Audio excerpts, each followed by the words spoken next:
The thunder cracked as Clara Morgan clutched her shawl tighter around her slender shoulders, staring at the daunting silhouette of Oakridge, the small Wyoming town that would be her home for the foreseeable future. The year was 1885, and at 20 years old, she had never felt more alone. The stagecoach that had delivered her from Boston now disappeared into the distance, leaving her standing in the mud with only her 2 trunks and the letter from her late father's lawyer promising her inheritance of a modest homestead just outside of town. Rain began to fall in earnest as Clara picked up her smaller case and dragged one trunk toward the nearest building, a saloon with windows glowing amber against the darkening sky. She hadn't planned to arrive after sundown, but delays on the trail had cost her precious daylight. Now, with nowhere else to turn, she steeled herself to enter an establishment no proper lady from Boston would be caught dead in. As she reached for the door, it swung open suddenly, nearly knocking her backward. A burly man stumbled out, reeking of whiskey, and Clara jumped back, losing her footing in the mud. She would have fallen if not for the strong hands that caught her from behind. "Whoa there," a deep voice said. Clara steadied herself and turned to thank her rescuer. In the dim light from the saloon, she could make out the features of a tall man with dark hair beneath a weather-worn Stetson. His face was tanned from the sun, and his eyes, even in the shadows, seemed to pierce right through her. "Thank you, sir," she managed, adjusting her shawl with trembling hands. "Name's Noah Blackwood, madam," he said, tipping his hat slightly. "And you look like you're a long way from home." Clara nodded, taking in his appearance, the leather vest over a simple shirt, worn denim pants, and boots that had seen many miles.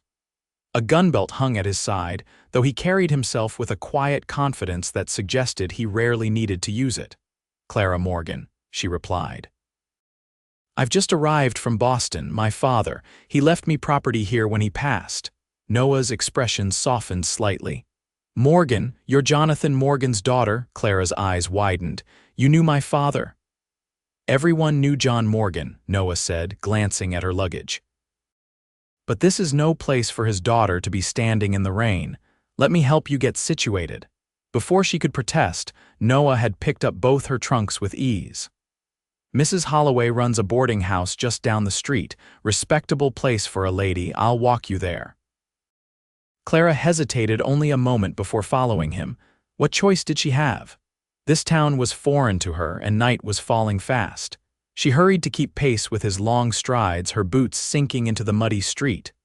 "What brings a city girl to Oakridge?" Noah asked as they walked. "Your father's been gone nearly 5 years now. I only just learned of the inheritance," Clara explained. "My mother kept the truth from me until she passed last winter. I found the papers among her things." Noah nodded thoughtfully. "Sorry for your loss, both of them." They arrived at a neat 2-story house with a small sign declaring it Holloway's boarding house. Noah set down her trunks on the covered porch and knocked firmly on the door. Within moments, a plump, gray-haired woman appeared. "Mr. Blackwood," she said with a familiar nod, then her eyes fell on Clara. "And who might this be?" "Clara Morgan, Jonathan's daughter from back east," Noah explained. "She needs a room, Mrs. Holloway, just arrived on the evening stage." Mrs. Holloway's expression immediately warmed. "Jonathan Morgan's girl, my goodness, coming out of this weather at once." Clara shot a grateful glance at Noah as Mrs. Holloway ushered her inside. Noah brought in her trunks, setting them in the foyer. "Thank you, Mr. Blackwood," Clara said softly. "Noah," he corrected her. "And you're welcome, Miss Morgan. I'll be by tomorrow morning to take you out to your father's place if you'd like." Clara blinked in surprise. "That's very kind of you, but it's no trouble," he interrupted. "Your father was a good man, did a favor for me once that I never got to repay. Besides, that property's been sitting empty for years. You'll want someone who knows what you're walking into."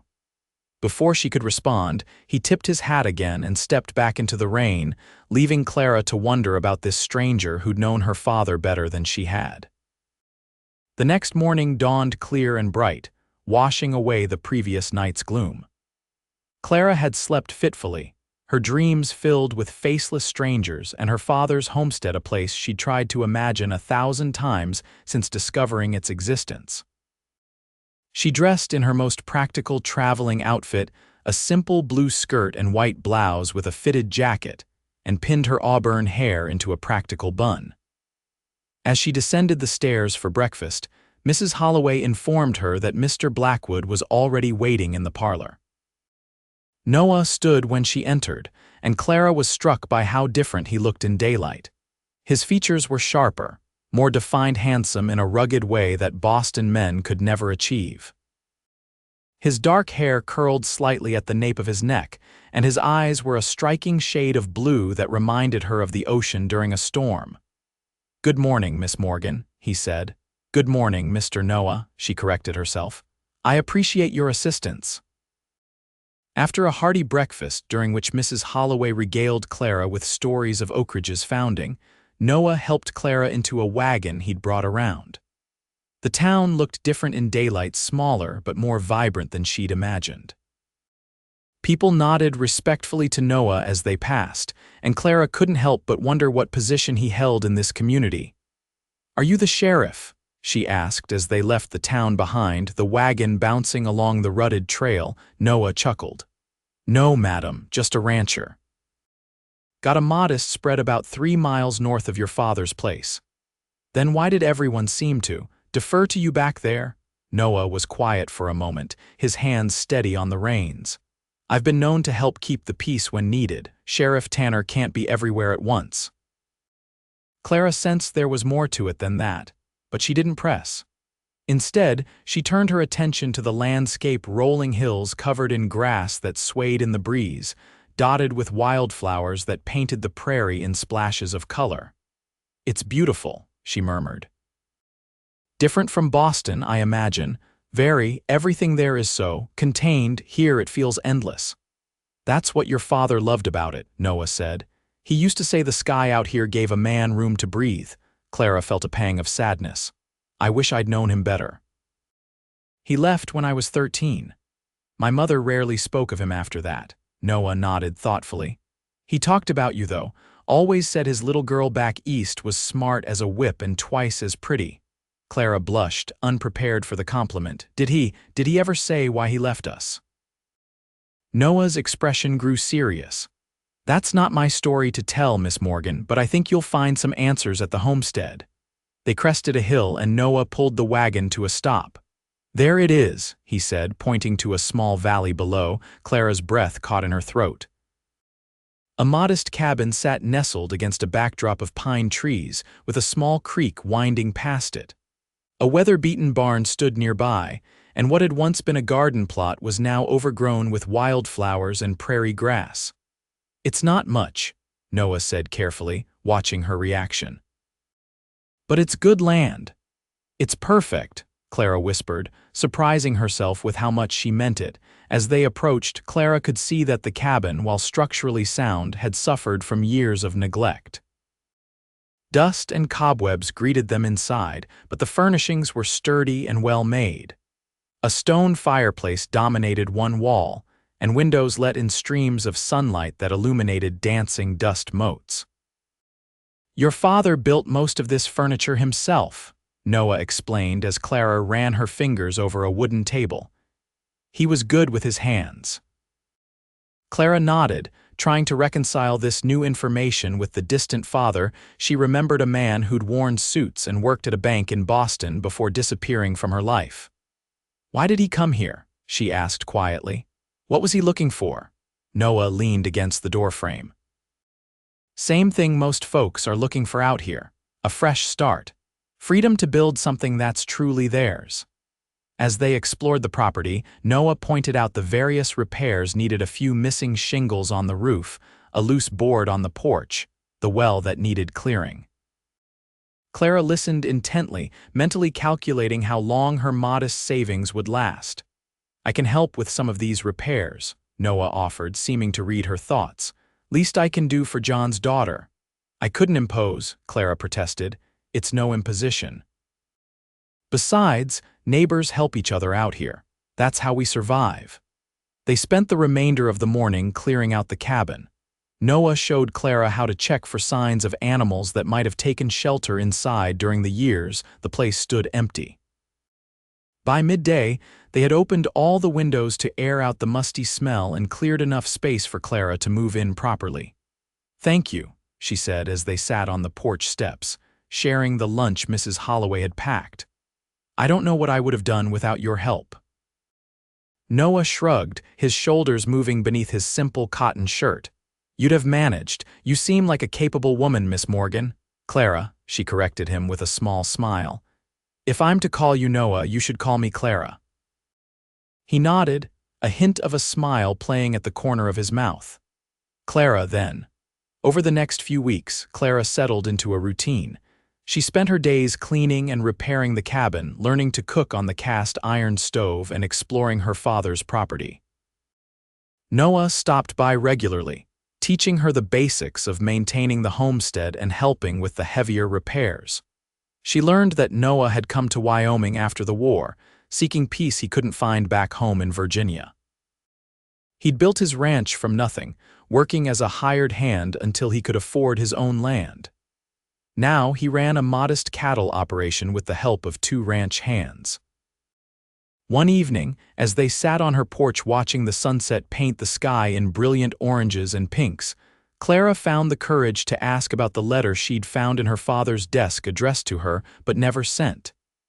"He wanted to bring you out here," Noah said after a long pause. "Once he'd made the place suitable for a young lady, but then he got sick.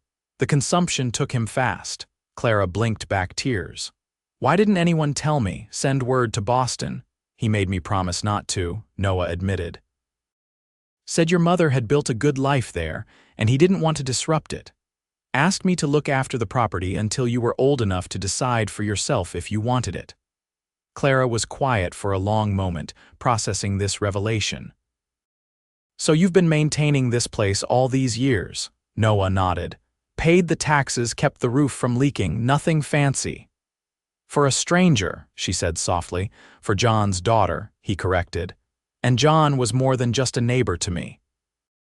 When I first came here, no one would hire a former Confederate soldier.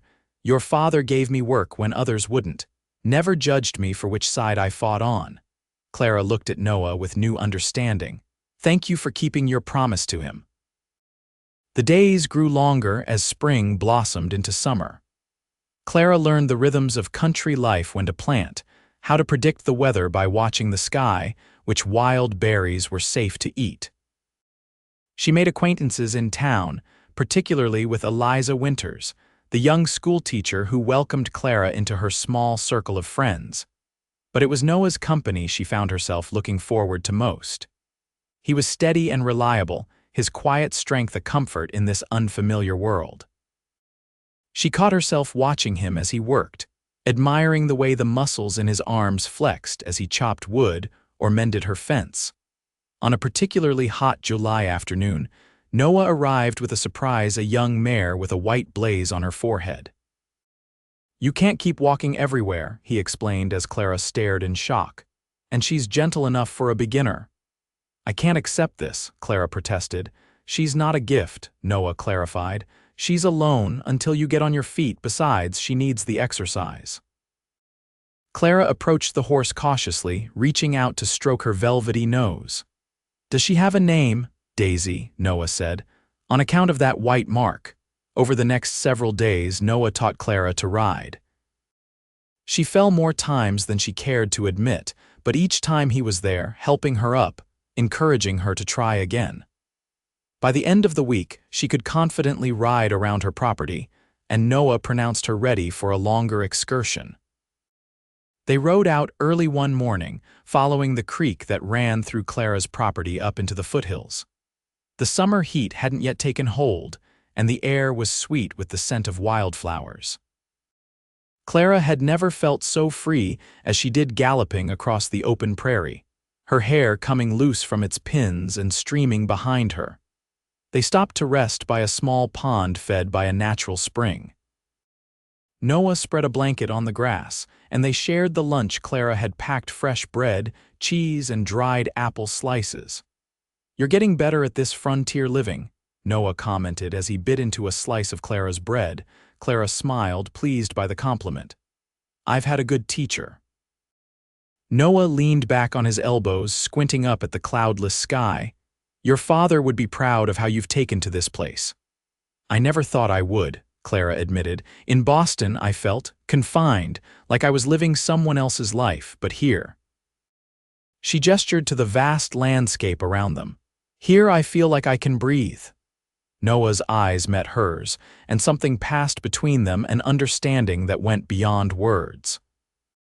For a moment, Clara thought he might reach for her hand, but instead he stood and offered to show her the view from the nearby ridge. As summer progressed, Clara's feelings for Noah deepened. She found herself making excuses to visit his ranch, bringing freshly baked goods, or asking for advice on some minor homestead issue. His two ranch hands, brothers named Samuel and Thomas Finch, teased Noah mercilessly about these visits, much to Clara's embarrassment and Noah's stoic discomfort. The annual harvest dance in early September presented Clara with her first real social event in Oakridge. Eliza helped her prepare, lending her a pretty ribbon for her hair and giving her a crash course in local customs. Every unmarried man in the county will be asking you to dance, Eliza predicted as they walked to the town hall together. You're new and pretty, that's a rare combination out here, Clara laughed nervously. I'm not much of a dancer. It doesn't matter, Eliza assured her. Just follow their lead. Besides, I have a feeling there's only one man whose invitation you'll care about. Clara blushed but didn't deny it. By now, her feelings for Noah were probably obvious to everyone except Noah himself. The town hall had been transformed with lanterns and autumn decorations. A small band played lively tunes, and the dance floor was already crowded when they arrived.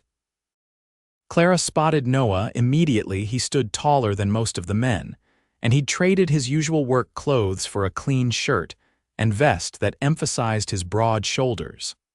Their eyes met across the room, and Clara felt a flutter in her stomach as he made his way toward her. You look lovely, he said simply when he reached her. Thank you, she replied, suddenly shy. You clean up nicely yourself. Noah shifted uncomfortably, unused to compliments.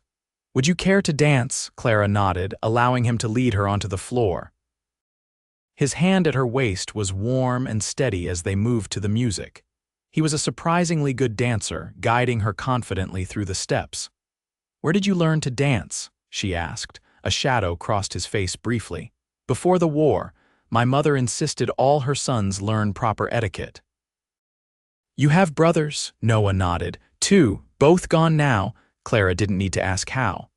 The war had claimed so many young men, leaving scars both visible and invisible on those who survived. I'm sorry, she said softly. It was a long time ago. The music changed to a slower tune and Noah drew her slightly closer. You're doing well here, Clara, better than most city folks who try to make a go of it. I had help, she reminded him. You would have managed without me. Clara looked up at him, gathering her courage. Perhaps. But I'm glad I didn't have to. Something shifted in Noah's eyes, a warmth that made her breath catch. But before he could respond, the music ended and they were separated by the changing of partners. Clara danced with several other men throughout the evening, including Sheriff Tanner and the young bank clerk, who'd been obvious in his admiration of her whenever she visited town. But her eyes kept finding Noah, who watched her from the edge of the room with an expression she couldn't quite decipher. As the evening wore on, Clara stepped outside for a breath of fresh air. The night was cool, stars scattered like diamonds across the velvet sky. She heard footsteps behind her and turned to find Noah approaching. Had enough dancing? He asked, coming to stand beside her. Just needed some air, she replied. It's beautiful tonight, Noah nodded, looking up at the stars. One thing I've always loved about this country, you can see all the way to heaven on a clear night. They stood in comfortable silence for a moment before Noah spoke again. Clara, there's something I should tell you. The seriousness in his tone made her turn to face him. What is it? I've been offered a job. Army needs men to help establish a new fort up north. The pay is good better than I can make ranching right now. Clara felt her heart sink. You're leaving, thinking about it, he admitted. It would only be for a year or so. Give me the capital I need to expand my herd. When would you go? End of the month if I take it. Clara nodded slowly, trying to hide her disappointment. That sounds like a good opportunity. Noah studied her face in the moonlight. I haven't decided yet. What's holding you back? She asked quietly, his eyes held hers. I think you know. Clara's heart hammered in her chest as Noah took a step closer. His hand came up to gently touch her cheek, and she found herself leaning into his touch. I've never met anyone like you, Clara Morgan, he said softly. And the thought of leaving now? Then don't, she whispered. Noah's gaze dropped to her lips, and Clara knew he was going to kiss her. She had never been kissed before. Such displays of affection weren't proper in her Boston upbringing, and she felt a tremor of fear run through her at the thought. Noah must have felt her tremble because he paused, his face inches from hers. Don't fear me, he whispered, his voice rough with emotion. Fear losing this moment. And then his lips were on hers, gentle at first, then more insistent as Clara responded. Her hands came up to rest on his chest, feeling the steady beat of his heart beneath her palm. The kiss was everything she'd imagined and more a promise, a beginning. When they finally parted, Clara felt dizzy with emotion. Noah kept his arms around her as if afraid she might disappear if he let go. I've wanted to do that since the day I found you standing in the rain, he admitted. Clara smiled up at him. I've wanted you to. The sound of the hall door opening startled them apart. A couple emerged, laughing and talking, unaware of the moment they'd interrupted. Noah took Clara's hand, leading her away from the building and toward the quiet street. Walk with me, he asked, and Clara nodded. They strolled through the sleeping town, hands entwined, talking in low voices about everything and nothing. Noah told her more about his life before Wyoming, his childhood in Virginia, the war that had taken his brothers and left him wandering, seeking redemption in the untamed West. Clara shared her own stories, the stifling propriety of Boston society, her mother's slow decline after her father left, her dreams of a life that had meaning beyond social calls and suitable marriages. Is that why you came here? Noah asked. To find meaning, Clara considered the question. I came because I had nowhere else to go, she admitted. But I stayed because I found something I never expected. What's that? She squeezed his hand. Freedom and maybe something more. Noah stopped walking, turning to face her. Clara, I'm not a wealthy man. My ranch is modest at best. I can't offer you the kind of life you had in Boston. I don't want that life, she said firmly. I never did. What do you want? This, she said simply, gesturing to the world around them. A place that's mine, work that matters. And someone to share it with who understands what it means to build something from nothing.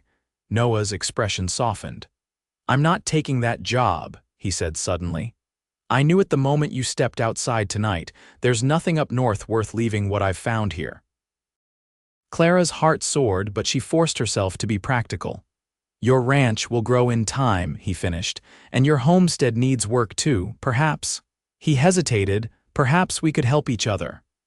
Clara understood what he was offering, a partnership, a future together.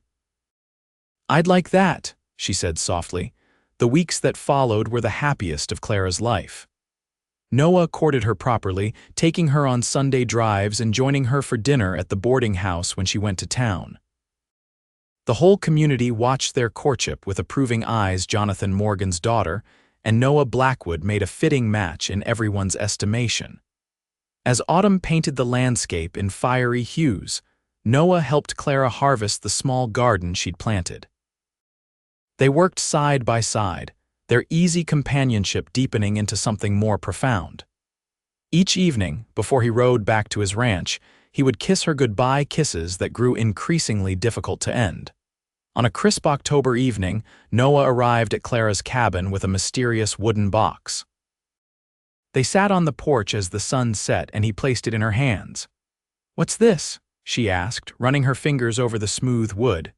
Open it, he urged. Inside, nestled on a bed of soft cloth, was a small gold ring with a single pearl, simple but beautiful. "It was my mother's," Noah explained, his voice uncharacteristically nervous. "She gave it to me before she passed, said to save it for when I found someone worth building a life with." Clara looked up at him, her eyes shining with unshed tears. "I'm not much good with flowery words," Noah continued. "But I love you, Clara Morgan. I think I've loved you since that first night in the rain, and if you'll have me, I'd like to spend the rest of my days proving it to you." Clara's heart felt too full for words. Instead, she leaned forward and kissed him, putting all her feelings into the gesture. "Is that a yes?" Noah asked when they finally parted, a smile playing at his lips. "Yes," Clara whispered. 1,000 times yes." They were married 2 weeks later in the small church in Oakridge. Eliza stood as Clara's witness, and Sheriff Tanner stood for Noah. Clara wore a simple white dress that Mrs. Holloway had helped her alter, and Noah wore the only suit he owned, one he'd purchased years ago for a business meeting in Cheyenne. As they exchanged vows, Clara thought about the journey that had brought her here from the sheltered girl in Boston to the woman who had found her place in this wild, beautiful country. When the minister pronounced them husband and wife, Noah kissed her with none of the hesitation of their first kiss. This kiss was a promise fulfilled, a future secured. The town celebrated their union with a feast and dancing that lasted well into the night. When they finally left, riding toward Noah's ranch where they would make their home, Clara felt a sense of rightness settle over her. "Happy Mrs. Blackwood?" Noah asked as they rode side by side under the star-filled sky. Clara smiled at her new name. "More than I ever thought possible." "Your father would be pleased," Noah said softly. "He always wanted you to find happiness." "I think he knew I would," Clara replied, remembering the letter she'd found her father's final words to her, urging her to seek her own path. "Maybe that's why he left this place for me to find." Noah reached across the space between their horses to take her hand. "Whatever brought you here, I'm grateful for it." As they approached their ranch now, Clara felt a sense of completion. The journey had been long and unexpected, filled with fear and uncertainty. But that first trembling kiss had led her here, to this moment, this man, this life that was only just beginning, and she wouldn't change a single step of the path that had brought her home.